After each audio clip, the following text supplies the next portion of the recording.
पूजनीय संत समाज, धर्म प्रेमी बंधुओं, श्रद्धामती देवियों,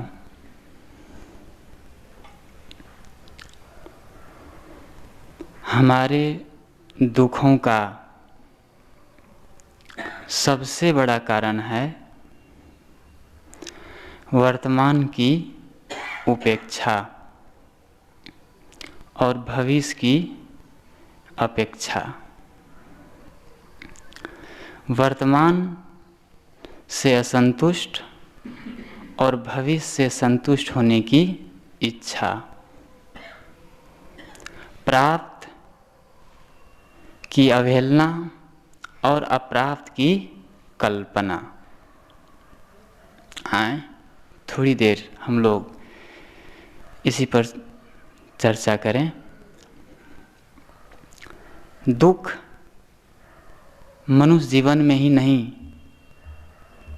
प्राणी जगत में दुख किसी को पसंद नहीं है। और दुख है क्या चीज़, कहाँ से मिलता है दुख, उसका कारण क्या है? बहुत सारे कारण हो सकते हैं, लेकिन जो सबसे बड़ा कारण है वह है जो वर्तमान में हमें प्राप्त हैं। घर, धन, जमीन, मकान, दुकान, पद, प्रतिष्ठा, इनकी उपेक्षा, इसमें हम संतुष्ट नहीं हैं, इसमें हम सुखी नहीं हैं। सब शिकायत करते हैं, अपने आप से शिकायत करते ही हैं। शिकायत करने का अर्थ है अभाव, अर्थात जो जितना प्राप्त है उसमें सुखी नहीं, संतुष्ट नहीं। जमीन कम है, चाहे जितनी हो, मकान जितना बढ़िया सुंदर है फिर भी अच्छा नहीं लगता है, मन के अनुसार नहीं है। दुकान अच्छी नहीं है, धन कम लगता है, और मान प्रतिष्ठा जो है, ये भी जो पद है ना, जो जितना बड़ा पद क्यों ना हो उसको कम लगता है कि और बड़ा पोस्ट होता तो मैं सुखी होता। तो आदमी पद से भी सुखी नहीं। प्रतिष्ठा जो सम्मान है वो आपको बहुत लोग चाहते हैं, बहुत सम्मान है, फिर भी आप उसमें, आपका मन जो है ना वो असंतुष्ट है, वो अपमान का बोध कराता है बार बार।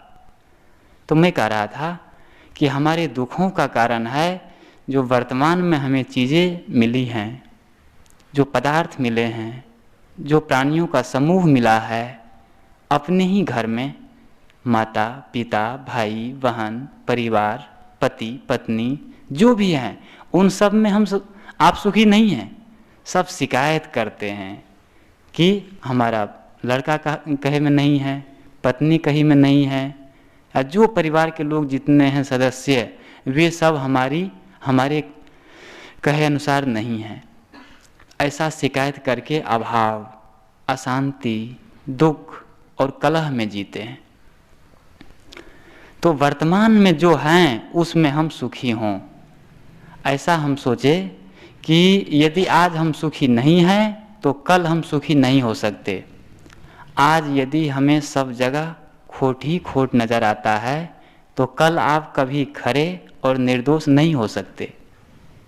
यदि आज आपको, हमको, सबको, सब जगह शून्य ही शून्य दिखाई देता है, खाली ही खाली दिखाई देता है, तो कल हमको सोना नहीं मिलेगा। जब आज हम शून्य पर हमारी नज़र है, हमें अभाव, खाली लगता है, तो कल हम कैसे भर जाएंगे? हम सब का भविष्य और मनुष्य का भविष्य आज से बनता है, कल से नहीं। प्रकृति का यह अटूट नियम है कि आज जो अशांति मिटे तो हमें शांति मिले, दुख मिटे तो सुख मिले, अंधकार का समाप्त हो तो प्रकाश हो, ऐसा नहीं है। किंतु ऐसा है कि हमें अंदर में शांति मिले, हम शांत हों तो अशांति अपने आप दूर हो जाएगी। हम सुखी हों, मुस्कुराएं, प्रसन्न रहें, तो तनाव, टेंशन, उद्वेग आएगा ही नहीं। प्रकाश जले तो अंधकार का कोई सत्ता नहीं, अंधकार कभी नहीं आ सकता। अंधकार इसलिए है क्योंकि प्रकाश नहीं है। हम लोग सोचते हैं कि जब दुख मिट जाएगा ना तब मैं सुखी होऊंगा, जब हमें शांति मिल जाएगी तब मैं हमारी अशांति दूर हो जाएगी, जब हमको सुख मिल जाएगा तब, जब दुख मिट जाएगा तब हम सुखी होंगे। ऐसा नहीं है, ये उल्टा गणित है। गणित क्या है कि हम सुखी हों, प्रसन्न हों, खुश हों तो अपने आप सुख, शांति, प्रसन्नता का अनुभव होता जाएगा। सफलता प्रसन्नता की कुंजी नहीं है, किंतु प्रसन्नता सफलता की कुंजी है। सफलता प्रसन्नता की कुंजी नहीं है कि मैं सफल हो जाऊंगा, पद मिल जाएगा, सम्मान मिल जाएगा, मैं बढ़िया बिल्कुल अच्छा बन जाऊंगा तब मैं सुखी होऊंगा, तब मैं प्रसन्न होऊंगा। ऐसा नहीं है, किंतु ऐसा है कि आप वर्तमान में सुखी रहिए, प्रसन्न रहिए, खुश रहिए तो सफलता अपने आप मिलती जाएगी। तो मैं कह रहा हूं कि वर्तमान में जो हमको मिला है उसमें हम संतुष्ट रहे। प्राय लोग शिकायत, चारों तरफ शिकायत, घर में, परिवार में, जो गृहस्थ लोग हैं वे लोग शिकायत करते हैं। आप लोग जो भी परिवार से, सब जो संतों से और जो महात्मा लोग हैं उनसे, कि घर में कहे अनुसार नहीं करते हैं, सब लोग गड़बड़ है। तो ये शिकायत वहाँ की नहीं है, ये मठाधीशों की, धर्म गुरुओं की भी है। ये गृहस्थ लोग अपनी गृहस्थी में शिकायत करते हैं, जो विरक्त लोग हैं वे अपनी विरक्ति से, कि हमारे समाज में, हमारे जो वो है उसमें अच्छे लोग नहीं है, अच्छा साधु नहीं है, अच्छा कहा नहीं मानता है। शिकायत, सब जगह शिकायत। तो ऐसे में न तो गृहस्थ सुखी हो सकते हैं और न विरक्त। इसलिए वर्तमान में जो हैं उसमें हम शांति से और सब में अच्छाइयाँ देखना शुरू करें। मैं कहा अभी कि यदि हमारी नज़र खोट पर है, दोषों पर है, शून्य पर है, तो हम कल कभी खरे नहीं हो सकते, निर्दोष नहीं हो सकते। आज हम शून्य, सब में खालीपन देखते हैं, सब जो भी प्राप्त है इतना, लेकिन उसमें लगता है कि नहीं और धन होता, और बड़ा पद होता, और बड़ा मकान होता तो मैं सुखी होता, ऐसा सोचते हैं। लेकिन जो है उसमें ही हम संतुष्ट होना, प्रसन्न होना सीख जाएं, ऐसा महसूस करने लगे तो वहीं से हमारा सुख का स्रोत, शांति की झरना बहने लगेगी। तो मैं कहा कि हमारे दुख का कारण है कि वर्तमान की उपेक्षा और भविष्य की अपेक्षा, कि मैं कल सुखी हो जाऊंगा, कल बढ़िया हो जाऊंगा, आज दुखी हूं तो कोई बात नहीं। सब लोग कहते हैं ना, आज नहीं तो कल। सब दुकान में जब आप जाते हैं तो क्या लिखा रहता है, आज नगद कल उधार। चलो भाई आज तो उधार नहीं मिलेगा, कल आएंगे तो कल उधार मिल जाएगा। जब कल जाते हैं तो फिर वही लिखा है, आज नगद कल उधार। कल आज तक आया ही नहीं है। हाँ, कल कल करते करते काल जरूर आ गया है, कल कभी नहीं आता। जो हम आज से जो हम जीते हैं ना, यही हमारी जिंदगी है। जो खीज, रीझ, शिकायतें, उलझन, तनाव, टेंशन, ये जिंदगी नहीं है मनुष्य की। मनुष्य की जिंदगी है प्रसन्नता, खुशी, हंसी, मुस्कुराहट और शांति की अनुभूति। जितने क्षण हम प्रसन्नता में जीते हैं, शांति में जीते हैं, खुशी में जीते हैं, वही मनुष्य का जीवन है। मनुष्य को प्रकृति, परमात्मा, भगवान दुखी होने के लिए नहीं बनाया है। तब किसके लिए बनाया है? सुखी होने के लिए बनाया है। आपको, हमको अशांत होने के लिए नहीं बनाया है। तब किसके लिए बनाया है? शांत होने के लिए। दुखी होने के लिए आप नहीं हैं, हम नहीं हैं, सुखी होने के लिए है, शांत होने के लिए है, अच्छा सोचने के लिए है। हमारा मस्तिष्क, जो मनुष्य का मस्तिष्क है ना, ये समस्याओं के लिए नहीं, समाधान के लिए बनाया गया है, समाधान ढूंढने के लिए। तो हम लोग भी ऐसा कुछ करें कि हम दोषों का नहीं, गुणों का संग्रह करें।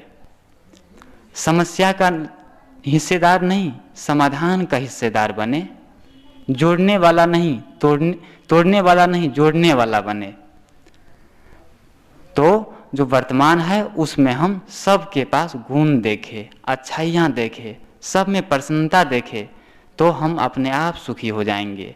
और जब हम सुखी हो जाएंगे तो आप भला तो जग भला। हम अच्छा है तो सब अच्छे हैं, और हम गड़बड़ है तो सब गड़बड़ है।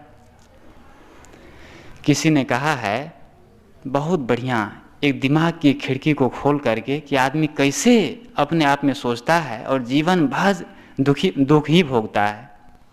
क्या आप रोते रोते, शिकायत करते करते थक चुके हैं? एक क्वेश्चन है, प्रश्न है कि क्या आप रोते रोते, शिकायत करते करते थक चुके हैं? तो याद रखिए, यदि आप वर्तमान से संतुष्ट नहीं हैं तो पूरे संसार को पाकर आप सुखी नहीं होंगे। इस पर फिर हम ध्यान दें। क्या आप रोते रोते नाम दुखी होना, उदास होना, और शिकायत करते करते मतलब दूसरों में दोषारोपण करना, दूसरों को खोटा समझना, दूसरों में गलतियां निकालना, यह है शिकायत करना। आज तक हमने यही किया है। क्या किए? बस दुखी हुए हैं, उलझे हैं, सुलझे हैं, टेंशन में, तनाव में, अशांत। बस कबीर ने कहा, झज्झा अरुझ सरुझ कित जान, अरुझनी हिड़त जाए परान। कि आदमी उलझते सुलझते, उद्वेग और अशांत होते हुए पता नहीं कहाँ जा रहा है, कुछ पता ही नहीं चलता है। तो कहते शिकायत रोते रोते आप थक चुके हैं। हम, आप लोग की उम्र कितनी हो गई? बहुत लोग हैं यहाँ, कितने साल? 50 से आधी शताब्दी से ऊपर हो गई है। किसी ने बहुत व्यंग किया है कि जब आप 21 के थे तो आपने शादी की तैयारी की थी, अब तो 51 के हो गए हैं, अब तो शांति की तैयारी करिए। लेकिन नहीं, 51 तो क्या, 61 भी हो गया है, फिर भी अभी शांति की तैयारी, भजन की तैयारी, अंदर की जो यात्रा है उसकी ओर हमारी वृत्ति नहीं हो रही है, बहिरंग वृत्ति बनी हुई है। तो शिकायत करते करते और रोते रोते यदि थक चुके हैं और आज भी वही शिकायत कर रहे हैं, आज भी वही हमारा जो मन का प्रवाह है ना, दोष देखने का, दूसरे पर दोषारोपण मढ़ने का, और दूसरों के लिए अशांत होने के लिए, कटु कहने के लिए, ये आज भी प्रवृत्ति बनी है। तो कहने वाला कहता है, याद रखिए, यदि आप वर्तमान से संतुष्ट नहीं हैं तो पूरे दुनिया को पाकर, पूरे भूमंडल को पाकर, पूरे संसार को पाकर आप कभी सुखी नहीं हो सकते। अपनी अपेक्षा पूरी न होने से दुनिया यदि स्वार्थी है तो दुनिया से अपेक्षा रखने वाले आप घोर स्वार्थी है। अपनी अपेक्षा, हमारी अपनी अपेक्षा पूरी नहीं होती है, मेरे मन के अनुसार कोई नहीं करता तो दुनिया स्वार्थी है, सामने वाला स्वार्थी है। तो दुनिया से अपेक्षा रखने वाले, दूसरों से अपेक्षा रखने वाले हम आप जो भी है, घोर स्वार्थी है। हम दूसरों पर दोषारोपण करते हैं कि वो मेरे कहे अनुसार नहीं करता है और वो ऐसा नहीं करता इसलिए मैं दुखी हूँ, और तो जब उसके अनुसार, वो आपके अनुसार वो नहीं करता है, तो हम थोड़ा सा सोचे अपने आप में कि मैं कितना दूसरे के अनुसार करता हूँ, हम कितना दूसरे के अनुसार चलते हैं। बहुत लोगों की उपेक्षा करते हैं हम, आप परिवार में, समाज में जो है वहाँ का होती है, तो हमसे भी उपेक्षा होती है, हमसे भी गलतियाँ होती है। तो दूसरे की एक दो गलतियाँ, थोड़ी से जो त्रुटियाँ होती है, उसको सहज बिल्कुल क्षमा कर देना चाहिए। कहावत है कि कभी कभी हम आप जो भी हैं सब मनुष्य को अंधे और बहरे भी होना चाहिए, अंधे भी बन जाए और बहरे भी बन जाए, तब हम शांति से जी सकते हैं। कोई ऐसी छोटी मोटी गलतियां हो गई, नगर जो हमें देखना चाहिए और जो हमारे आँख के सामने में गलतियां कर दी तो अंधे हो जाए, आँख बंद कर ले, चलो कोई बात नहीं, आज गलती हो गई कल ठीक करेगा। कोई गलत शब्द कह दिए तो बहरे बन जाए, तो शांत रहेंगे। तो मैं कह रहा था कि वर्तमान ही हमारे हाथ में है, इसमें जो कुछ भी मिला है, शरीर देखिए, शरीर के लेकर के लोग आदमी झकता रहता है, हम झकते रहते हैं कि शरीर सुंदर नहीं है, बीमारी है, रोग है और अब बुढ़ापा की ओर जा रहा है। शरीर को लेकर के आदमी दुखी होता रहता है, हम दुखी होते रहते हैं। नहीं, जो शरीर आज मिला है ना, ऐसा शरीर आप अब कभी नहीं मिलेगा आपको। किसी को भी ऐसा सुनहला अवसर, अभी मन बढ़िया है, स्वभाव सुंदर है, देखिए सत्संग में बैठे हैं, सुंदर वातावरण मिला है, अब इतना सुंदर सब कुछ मिला है, फिर भी उसमें शिकायतें। ये शरीर से आदमी संतुष्ट नहीं है। शरीर जो मिला है इसमें हम संतुष्ट हों और शरीर से भजन का काम करें। भोजन का काम तो दिन भर करते हैं ना, कुछ देर भजन का भी काम करें। भजन के लिए पूरा 24 घंटे, सब रात में भी आदमी काम करता है, लेकिन भजन के लिए दिन में भी नहीं। अभी हम सुन रहे थे कि दूसरों के दोष को देखने के लिए बहुत समय मिलता है, लेकिन भजन के लिए, शांति के लिए समय नहीं मिलता है। वक्त नहीं है लोगों के पास नेकी के लिए, लेकिन फुर्सत न जाने कहाँ से निकाल लेते हैं गुनाहों के लिए, चुगली के लिए, निंदा के लिए, दोष के लिए, पता नहीं कहाँ से निकल जाता है। 3-3 घंटे टीवी देखने के लिए, फिल्म देखने के लिए, सिनेमा देखने के लिए मिल जाता है, ताश खेलने के लिए, अखबार पढ़ने के लिए सब मिल जाता है, लेकिन आधा घंटा शांत होने के लिए, ध्यान करने के लिए, अपने आप को सोचने के लिए नहीं मिलता है समय। समय उसका होता है जो निकालना जानता है। पुस्तकें उसकी होती है जो पढ़ना जानता है। पूरी जिंदगी उसकी होती है जो जीना जानता है। ये संसार सचमुच उबड़ खाबड़ है, प्रतिकूलताओं से भरा है, लेकिन उन प्रतिकूलताओं में रहकर भी हम अनुकूल बन सकते हैं, अपने आप को अनुकूल बना सकते हैं, और वह अनुकूल है मन का अनुकूल। हर व्यक्ति के पास पदार्थ का समूह, जो पदार्थ की चीज़ें हों चाहे प्राणी का समूह हो, सब लोग अनुकूल हो और सारे पदार्थ हमारे अनुकूल हो जीवन जीने के लिए। लेकिन यदि हमारा मन हमसे प्रतिकूल होता है तो सब प्रतिकूल लगता है। इसलिए सुख का साधन एक अपना मन है। मन को हम अनुकूल बना ले, मन को अनुकूल बना ले तो सब अनुकूल लगने लगता है। इसलिए हम अपने मन को भी अनुकूल बनाएं। जो अपने मन को समझा सकते हैं वो मानव को भी समझा सकते हैं, और जो अपने मन को नहीं समझा सकता वो मानव को कभी नहीं समझा सकता। अर्थात अपना ही मन हमसे प्रतिकूल है, अशांत है, उद्वेगित है, तो हम दूसरों को कैसे शांत कर सकते हैं? हम दूसरों को कैसे उद्वेगहीन कर सकते हैं? नहीं कर सकते। इसलिए पहले अपने मन को हम अनुकूल बनाएं, अपने मन को अच्छा बनाएं। कबीर की साखी कितनी सुंदर है ये कि मन ही को प्रमोदिए, मन ही को उपदेश, जो यह मन को बस करे, शीश होए सब देश।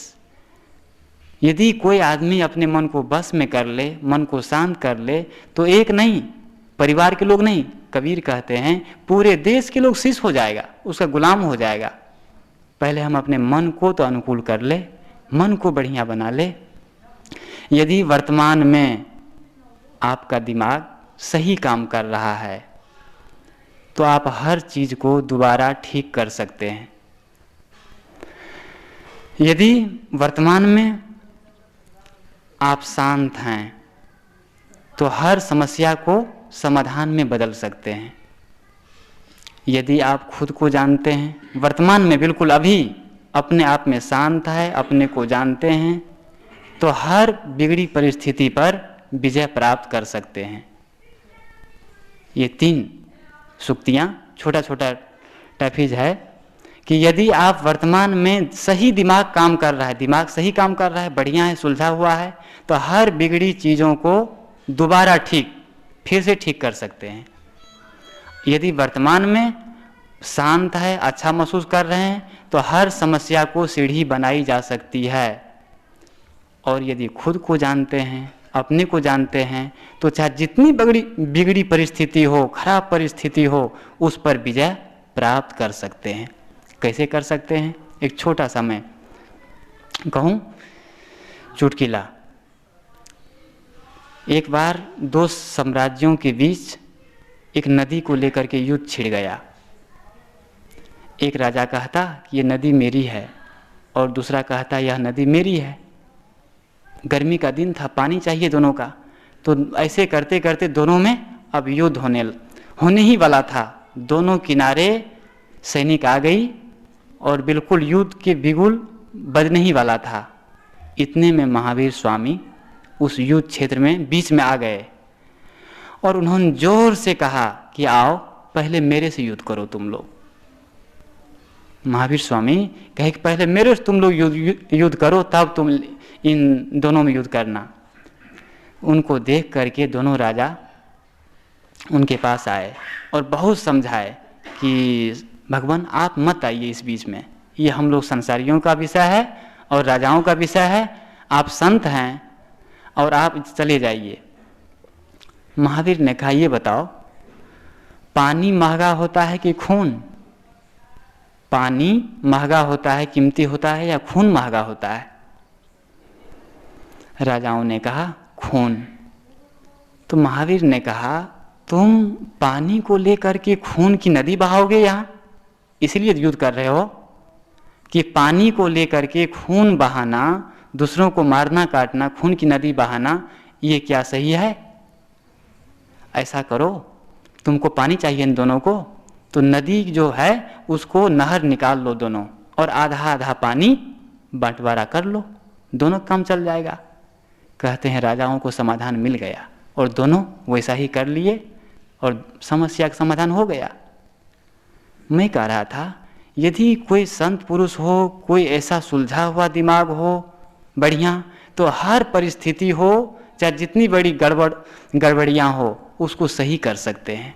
मैं इसलिए ये सब बातें होती है कहा भी कि हम दिमाग को, अपने मन को सुलझाएं रखें, वर्तमान में जो हैं उसमें संतुष्ट रहें, सुखी रहें, अच्छा सोचें। और ये कभी नहीं कि कल हम सुखी होंगे, आज हम सुखी हों। कल ध्यान करना है तो अभी करना है और आज करना है। मीठा बोलना है तो आज से शुरू करें। हर अच्छाई के लिए आज है और हर बुराई के लिए कल है।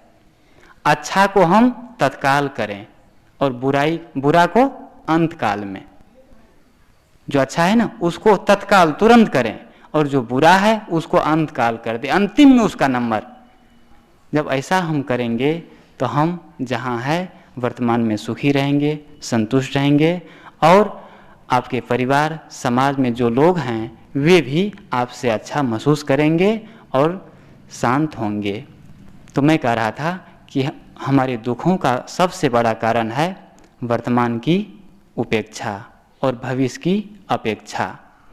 वर्तमान से असंतुष्ट और भविष्य से संतुष्ट होने की इच्छाएं, प्राप्त की अवहेलना और अप्राप्त की कल्पना। ऐसा हम न करें, हम वर्तमान में ही संतुष्ट हों, कल्पनाओं को छोड़े। सच है कुछ योजना बनानी पड़ती है, कुछ प्रोग्राम बनाना पड़ता है और वो सकारात्मक सोच करके बढ़िया करें, उसके लिए चिंता नहीं है। लेकिन मन के लड्डू ना खाएं, बिल्कुल कल्पना पर कल्पना। ऐसा न कि नींद भी ना आए और चैन से रह भी ना पाए कल के लिए। कल के लिए ज़रूर कुछ नया करें, लेकिन आज तो हम नया जिएं, आज तो अच्छा जिएं। तो हम लोग वर्तमान में संतुष्ट हों, सुखी हों, तो आने वाला सारा भविष्य सुखी और अच्छा बनता जाएगा। इसी के साथ मैं अपनी वाणी को विराम देता हूँ। बोलिए सद्गुरु देव की जय।